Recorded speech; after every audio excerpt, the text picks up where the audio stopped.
May 4-നാണ് നിയമസഭാ തെരഞ്ഞെടുപ്പ് ഫലം പുറത്തുവന്നത്. അതിൽ 104 മണ്ഡലങ്ങളിൽ നടന്ന തെരഞ്ഞെടുപ്പിൽ 102 സീറ്റോടെ കോൺഗ്രസ് വലിയ രീതിയിലുള്ള ഒരു വിജയം കേരളത്തിൽ നേടി എന്നുള്ളതാണ് ഏറ്റവും പ്രധാനപ്പെട്ട കാര്യം. അത് കഴിഞ്ഞപ്പോൾ ഒരു 2-3 ആഴ്ച കഴിഞ്ഞിട്ടും കോൺഗ്രസിന് മുഖ്യമന്ത്രിയെ ആര് എന്ന് പ്രഖ്യാപിക്കാൻ കഴിഞ്ഞിട്ടില്ല. അത് കോൺഗ്രസ് നേതാക്കൾക്കിടയിൽ വലിയ രീതിയിലുള്ള ഒരു ചർച്ചകൾക്കും ഒരു നാണക്കേടിനും വഴിവെക്കുന്നുണ്ട്.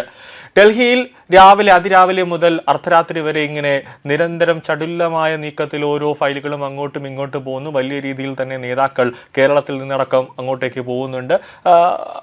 മല്ലികാർജ്ജുന ഖാർഗെയുടെ വസതിയിൽ, രാഹുൽ ഗാന്ധിയുടെ വസതിയിലടക്കം ഇങ്ങനെ 24 മണിക്കൂറും വലിയ രീതിയിലുള്ള ചർച്ചകൾ നടക്കുന്നുണ്ട്. പക്ഷേ ഈ V D Satheesan, Ramesh Chennithala, KC Venugopal ഈ 3 പേരിൽ ആരെ കേരളം ഭരിക്കാനായിട്ട് 5 വർഷം ചുമതലപ്പെടുത്തണമെന്ന് തീരുമാനിക്കാൻ ഇതുവരെ കോൺഗ്രസിന് കഴിഞ്ഞിട്ടില്ല എന്നതാണ് ഏറ്റവും പ്രധാനപ്പെട്ട കാര്യം. നിലവിൽ ഇതിൽ വലിയ രീതിയിലുള്ള ഒരു അതൃപ്തി മുസ്ലിം ലീഗ് ഇപ്പോൾ പ്രകടിപ്പിച്ചിരിക്കുകയാണ്. കാരണം ഇത്രയും ദിവസമായി ഒരാഴ്ച കഴിഞ്ഞു, ഇപ്പോൾ 2ാമത്തെ ആഴ്ചയിലേക്ക് പോകുന്നു. അതായത് ഒരു മാസം പകുതിയായി. എന്നിട്ടും ഒരു മുഖ്യമന്ത്രിയെ ഔദ്യോഗികമായി പ്രഖ്യാപിക്കാൻ ഹൈക്കമാൻഡിന് സാധിച്ചില്ല എങ്കിൽ ഇനി മറ്റ് വകുപ്പ് മന്ത്രിമാരെ ഇനി എപ്പോൾ പ്രഖ്യാപിക്കുമെന്നൊരു ചോദ്യം മുസ്ലിം ലീഗ് തന്നെ ഉയർത്തുന്നുണ്ട്. കാരണം കേരളത്തിലൊരു ഭരണ സ്തംഭനം നടന്നുകൊണ്ടിരിക്കുന്നു എന്നതിൻ്റെ ഒരു ചിത്രമാണ് ഇപ്പോൾ പുറത്തേക്ക് വരുന്നത്. ഇപ്പോൾ മുസ്ലിം ലീഗ് തന്നെ വ്യക്തമായി തുറന്നു പറയുന്ന ഒരു കാര്യമുണ്ട്. KC വേണുഗോപാൽ മുഖ്യമന്ത്രിയായി വന്നാൽ, അതായത് ഹൈക്കമാൻഡ് ഇന്നോ നാളെയോ കേരളത്തിലെ മുഖ്യമന്ത്രി ആര് എന്ന് പ്രഖ്യാപിക്കും. അതിൽ KC വേണുഗോപാലാണ് മുഖ്യമന്ത്രിയായിട്ട് വരുന്നതെങ്കിൽ നമ്മൾ KC വേണുഗോപാലിനെ പിന്തുണയ്ക്കില്ല. അതായത് മുസ്ലിം ലീഗ് ഈ KC വേണുഗോപാലിന്റെ മന്ത്രിസഭയിൽ പ്രവേശിക്കില്ല, അതായത് അവിടെ ഒരു അംഗമാകില്ല, അതിൽ KC വേണുഗോപാലിനെ കൈ കൊടുക്കില്ല എന്നാണ് ഇപ്പോൾ മുസ്ലിം ലീഗ് ഇപ്പോൾ രാഹുൽ ഗാന്ധിയും അതോടൊപ്പം തന്നെ സോണിയാഗാന്ധിയും രേഖാമൂലം അറിയിച്ചിട്ടുള്ളത്. കൈ കൊടുക്കും എപ്പോഴാണ്? KC വേണുഗോപാൽ ഉപതെരഞ്ഞെടുപ്പിൽ മത്സരിച്ച് MLA ആയി സത്യപ്രതിജ്ഞ ഒക്കെ ചെയ്ത് വന്നു കഴിഞ്ഞാൽ ഓക്കെ, KC വേണുഗോപാലിനൊപ്പം കൈകൊടുത്ത് മന്ത്രിസഭയിൽ ഒരു അംഗമാകാം എന്നാണ് ഇപ്പോൾ മുസ്ലിം ലീഗ് പറയുന്നത്. അതിന് പകരം VD സതീശനാണ് ഇപ്പോൾ മുഖ്യമന്ത്രിയായിട്ട് വരുന്നതെങ്കിൽ ഉടനെ തന്നെ നമ്മൾ കൈ കൊടുക്കും എന്നാണ് പറയുന്നത്. കാരണം ഈ മുസ്ലിം ലീഗുമായിട്ട് വലിയ രീതിയിലുള്ള ഒരു ബന്ധം VD സതീശൻ എല്ലാ കാലത്തും ഉറപ്പിച്ചു വച്ചിട്ടുണ്ട്. കാരണം അടിക്കടി പാണക്കാട് പോകുന്നു, സാദിഖ് അലി തങ്ങളെ കാണുന്നു, അവരുമായിട്ടുള്ള ചർച്ചകളൊക്കെ നടക്കുന്നു. പക്ഷേ KC വേണുഗോപാൽ അങ്ങനെ തരത്തിലുള്ള ഒരു ചർച്ചകളും KC വേണുഗോപാലിന്റെ ഭാഗത്തുനിന്നും ഉണ്ടായിട്ടില്ല.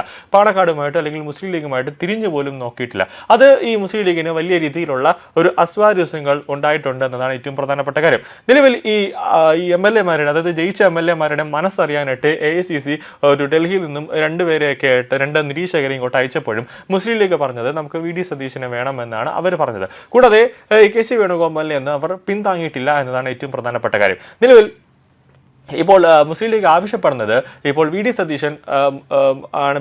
സതീശനെയാണ് മുഖ്യമന്ത്രിയായിട്ട് പ്രഖ്യാപിക്കുന്നതെങ്കിൽ നമുക്ക് 2 മന്ത്രിസ്ഥാനം അല്ലെങ്കിൽ മന്ത്രിസ്ഥാനം വേണം, അതിലൊന്ന് വിദ്യാഭ്യാസം വേണം, കൂടാതെ ഫിഷറീസ് വകുപ്പ് വേണമെന്നാണ് പറയുന്നത്. അതേപോലെ ഫിഷറീസ് വകുപ്പ് വേണമെന്ന് ആവശ്യപ്പെട്ടുകൊണ്ട് മത്സ്യത്തൊഴിലാളി ഫെഡറേഷനാണ് ഇപ്പോൾ സാദിഖ് അലി തങ്ങളുമായിട്ടൊരു ചർച്ച നടത്തിയത്. അവരുമായിട്ട് പറയുന്നത്, സാദിഖ് അലി തങ്ങളോട് പറയുന്നത്, ഈ കടൽ മേഖലയുമായി ബന്ധപ്പെട്ടുള്ള അല്ലെങ്കിൽ ഫിഷറീസ് മേഖലയുമായി ബന്ധപ്പെട്ടുള്ള പ്രശ്നങ്ങളൊക്കെ അതൊന്ന് പരിഹരിക്കാൻ മുസ്ലിം ലീഗിന് സാധിക്കും. അതുകൊണ്ട് മുസ്ലിം ലീഗ് ഫിഷറീസ് വകുപ്പ് ഏറ്റെടുക്കണം. അവർ ആദ്യമേ തന്നെ പറഞ്ഞിട്ടുണ്ട് നമുക്ക് വിദ്യാഭ്യാസ വകുപ്പും കൂടെ വേണമെന്ന് മുസ്ലിം ലീഗ് 2 വകുപ്പുകൾ മുന്നിലേക്ക് വച്ചിട്ടുണ്ട്. അപ്പോൾ അതിന്മേലുള്ള ചർച്ചകൾ നടക്കും. KC വേണുഗോപാൽ മുഖ്യമന്ത്രിയായിട്ട് വരികയാണെങ്കിൽ, അതായത് ഹൈക്കമാൻഡ് പ്രഖ്യാപിക്കുകയാണെങ്കിൽ KC വേണുഗോപാലുമായിട്ട് ആദ്യം കൈ കൊടുക്കില്ല. KC വേണുഗോപാൽ മത്സരിക്കും. ഇപ്പോൾ പരവൂരിൽ നിന്നാണെങ്കിൽ അല്ലെങ്കിൽ വേറെ എവിടെയെങ്കിലും ഏതെങ്കിലും മണ്ഡലത്തിൽ നിന്നാണ് മത്സരിച്ച് MLA ആയി ജയിച്ചു വന്നാൽ മാത്രം KC വേണുഗോപാലുമായി കൈ കൊടുക്കാമെന്നാണ് പറയുന്നത്. അതിപ്പോൾ വലിയ രീതിയിലൊരു ചർച്ചകൾക്ക് അല്ലെങ്കിൽ അതൃപ്തി തന്നെ പ്രകടിപ്പിക്കുന്ന രീതിയിലേക്ക് മുസ്ലിം ലീഗ് തന്നെ രാഹുൽ ഗാന്ധിയും അതോടൊപ്പം തന്നെ നേരിട്ട് മല്ലികാർജ്ജുന ഖാർഗെയും സോണിയാഗാന്ധിയുടെ അടുത്ത് പറഞ്ഞിട്ടുണ്ട്. ഈ മുഖ്യമന്ത്രിയുമായി ബന്ധപ്പെട്ടുള്ള ചർച്ചകൾ നീളുന്നത് അത് ഈ നമ്മുടെ കേരളത്തിന് തന്നെ വലിയ രീതിയിൽ അല്ലെങ്കിൽ കോൺഗ്രസിന്റെ ഒരു സംഘടനാ പ്രവർത്തനം അല്ലെങ്കിൽ കോൺഗ്രസിന്റെ അടിത്തട്ടിന് തന്നെ വലിയ രീതിയിലുള്ള ഒരു വിള്ളൽ വീഴുന്നുണ്ട് എന്നാണ് മുസ്ലിം ലീഗ് തന്നെ പറയുന്നത്. അത് ഇപ്പോൾ ഈ ഏറ്റവും വലിയൊരു സഖ്യകക്ഷിയായ മുസ്ലിം ലീഗിന്റെ ഈ ഒരു രീതി വലിയ രീതിയിൽ അവർക്ക് തന്നെ ഒരു പ്രകോപനം സൃഷ്ടിക്കുന്നുണ്ട്. കാരണം കോൺഗ്രസ് ഓരോ ദിവസവും ഇട്ട് കളിക്കുന്നു, ഓരോ മുൻ MLA-മാരെ വിളിക്കുന്നു, അല്ലെങ്കിൽ ഈ KPCC-യിലെ മുൻ അധ്യക്ഷന്മാരെയൊക്കെ ഡൽഹിയിലേക്ക് വിളിപ്പിക്കുന്നു. ഓരോ ദിവസവും ഓരോ നേതാക്കന്മാരോട് ഡൽഹിയിലേക്ക് വരാനായിട്ട് ഹൈക്കമാൻഡ് ആവശ്യപ്പെടുമ്പോൾ അത് മുസ്ലിം ലീഗിന് വലിയ രീതിയിലൊരു പ്രകോപനം സൃഷ്ടിക്കുന്ന തരത്തിലേക്ക് കാര്യങ്ങൾ പോകുന്നുണ്ട്. അതായത് കൂടുതൽ ഒരു കാലതാമസം ഉണ്ടാവുന്നത് ഗുരുതരമായ രാഷ്ട്രീയ പ്രത്യാഘാതങ്ങൾ ഉണ്ടാകുമെന്നാണ് മുസ്ലിം ലീഗ് ഇപ്പോൾ പറയുന്നത്.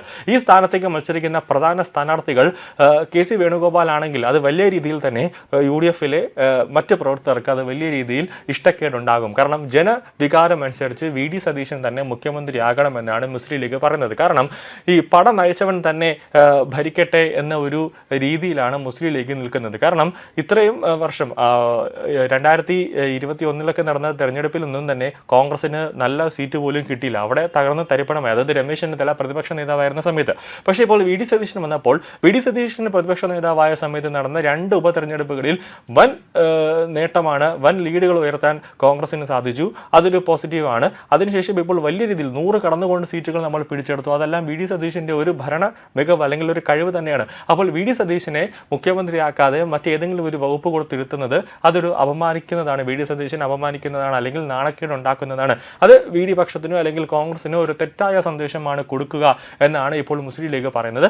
അതുകൊണ്ടാണ് അവർ പറയുന്നത് മുസ്ലിം ലീഗും വി.ഡി. സതീശനെ തന്നെ മുഖ്യമന്ത്രിയാക്കണം എന്നൊരു രീതിയിലാണ് നിൽക്കുന്നത്. അതാണ് ആദ്യമേ തന്നെ ഇപ്പോൾ മുസ്ലിം ലീഗ് ഹൈക്കമാൻഡിന് കൊടുത്ത ഒരു കത്തിൽ പറയുന്നത്. കെ.സി. വേണുഗോപാൽ വന്നു കഴിഞ്ഞാൽ ആദ്യം നമ്മൾ പിന്തുണയ്ക്കില്ല. കെ.സി. വേണുഗോപാൽ ജയിച്ച് MLA ആയിട്ട് വരികയാണെങ്കിൽ മാത്രമേ നമ്മൾ പിന്തുണയ്ക്കുകയുള്ളൂ, കെ.സിയുടെ മന്ത്രിസഭയിലേക്ക് പ്രവേശിക്കുകയുള്ളൂ എന്നാണ് മുസ്ലിം ലീഗ് ഇപ്പോൾ പറയുന്നത്.